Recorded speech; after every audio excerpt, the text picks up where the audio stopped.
শিক্ষা দুর্নীতি নিয়ে সরব হয়েছিলেন, আর এবার আরজিকর কাণ্ডের প্রতিবাদে সংসদ পদ ছাড়ছেন জহর সরকার। তৃণমূল নেতা কুণাল ঘোষকে বলছেন, শোনাব।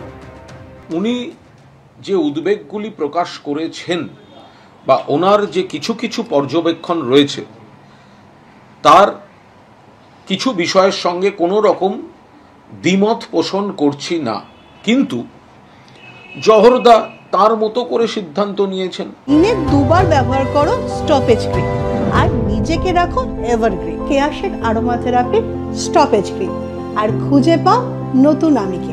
জহরবাবু তার মতো করে সিদ্ধান্ত নিয়েছেন, শুধু তফাৎটা কোথায়? উনি ওনার মতো সিদ্ধান্ত নিয়েছেন, সেটা নেওয়ার পূর্ণ অধিকার ওনার রয়েছে। সেখানে আমরা দলের মধ্যে থেকেই আমাদের যে বক্তব্য, আমরাও যেটা চাই, যেটা হয়তো জহর সরকার চাইছেন, যেটা হয়তো সাধারণ মানুষ চাইছেন, সেরকম এমন কিছু পয়েন্ট আছে সেটা আমরাও চাইছি, কিন্তু আমরা সেটা মমতা বন্দ্যোপাধ্যায় বা অভিষেক বন্দ্যোপাধ্যায়ের নেতৃত্বে দলের মধ্যে থেকে আমরা চাই দল এ বিষয়ে এমন কোনো ইতিবাচক ভিজিবল পজিটিভ স্টেপ নিক, যাতে সাধারণ মানুষের যে কিছু প্রশ্ন, কিছু বিরক্তি, কিছু ইস্যু ভিত্তিক ক্ষোভ আছে, সেগুলোকে প্রশমন করা যায়। 2 বছর আগে শিক্ষা দুর্নীতি নিয়ে সরব হয়েছিলেন, আর এবার আরজিকর কাণ্ডের প্রতিবাদে তৃণমূলের সাংসদ পদ ছাড়ছেন জহর সরকার। মমতা বন্দ্যোপাধ্যায়কে চিঠি দিয়েছেন এবং চিঠি দিয়ে তিনি বলছেন, কিছু আমলা এবং দুর্নীতিগ্রস্তদের পেশি শক্তির আস্ফালন মানুষের এই স্বতঃস্ফূর্ত ক্ষোভের কারণ। কোন সরকারের বিরুদ্ধে মানুষের এমন ক্ষোভ, অনাস্থা আমি আগে দেখিনি। তিনি এটাও বলছেন যে আরজিকর কাণ্ডে আপনার সক্রিয় হস্তক্ষেপ আশা করেছিলাম, এখন সরকার যে পদক্ষেপ করছে তা খুবই সামান্য, অনেক দেরি হয়ে গিয়েছে।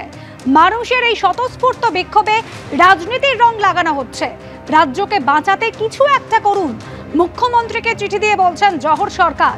2022-এ সংবাদ মাধ্যমে তৎকালীন শিক্ষামন্ত্রীর দুর্নীতির খোলাখুলি প্রমাণ দেখেছিলাম। দুর্নীতি রুখতে দলকে সক্রিয় হতে বলায় অনেক বর্ষিয়ার নেতা আমাকে হেনস্থা করেছিলেন।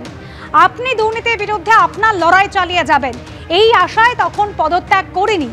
রাজ্যের এই দুর্নীতি এবং দলের নেতাদের একাংশের এই দাপট দেখে আমি হতাশ। মুখ্যমন্ত্রীকে চিঠি দিয়ে জহর সরকার তিনি তার সাংসদ পদ এবং রাজনীতি ছড়ার কথা ঘোষণা করেছেন। আপনি মমতা বন্দ্যোপাধ্যায়কে আজকে 2 পাতার একটা চিঠি দিয়েছেন, তাতে সাংসদ পদ ছাড়ার সিদ্ধান্তের কথা জানিয়েছেন। কি বলবেন, কেন? আমি তো সব কারণ বুঝিয়ে দিয়েছি চিঠিতে, পরে আমার আর কিছু বলার নেই। আমি স্পষ্ট করে দিয়েছি, আপনারা দয়া করে এই চিঠির ভিত্তিতে যা বোঝার বুঝে নিন। আমি আর থাকতে পারছি না, সম্ভব নয়। আপনি কদিন আগে একটা টুইট করেছিলেন সন্দীপ ঘোষ বিষয়ে, হ্যাঁ, এবং পার্থ চট্টোপাধ্যায় যখন গ্রেপ্তার হয়েছিলেন তারপরেও মুখ খুলেছিলেন, সে কথা উল্লেখ করেছেন চিঠিতে। দুর্নীতির কথা স্পষ্ট করেছেন। মূলত অভিযোগ কি আরজিকর কাণ্ড এবং দুর্নীতি? একদম আরজিকরের ব্যাপারে যেভাবে আমার মনে একেবারেই ঠিক নয়, একেবারেই ঠিক নয়। আমি এর বেশি কিচ্ছু বলতে চাই না। আর আপনি চিঠিটা কি মমতা বন্দ্যোপাধ্যায়কে পাঠিয়েছেন? পাঠিয়েছি। আর আপনি রাজ্যসভার চেয়ারম্যানের কাছে কবে পদত্যাগ? আমি ওনার কাছে সময় নিয়ে যাব। এই প্রথম তিনি প্রতিবাদ করেছেন তা নয়। আরজিকর মেডিকেলে আর্থিক দুর্নীতির তদন্তে রাজ্য সরকার সিট গঠনের পর সোশ্যাল মিডিয়ায় পোস্ট করেছিলেন জহর সরকার। তদন্ত আরো আগে করা উচিত ছিল বলে মন্তব্য করেছিলেন জহর সরকার। 20 আগস্টের পোস্টে সন্দীপ ঘোষকে অবিলম্বে সাসপেন্ডের পক্ষে সওয়াল করেছিলেন। ফিনান্সিয়াল ইরেগুলারিটি নিয়ে অনেক রকমের কথা হয়েছে, আরো ইরেগুলারিটি নিয়ে কথা হয়েছে। যেখানে এইসব প্রশ্নগুলো সরকারের কাছে পৌঁছেছে, সেখানে আমরা নর্মালি কনসার্ন অফিসারকে আগে সাসপেন্ড করে সরিয়ে দিই, যাতে এনকোয়ারির সময় কোনো রকমের কারো উপর প্রভাব না দিতে পারে। Suspension is not a punishment, suspension is an administrative act.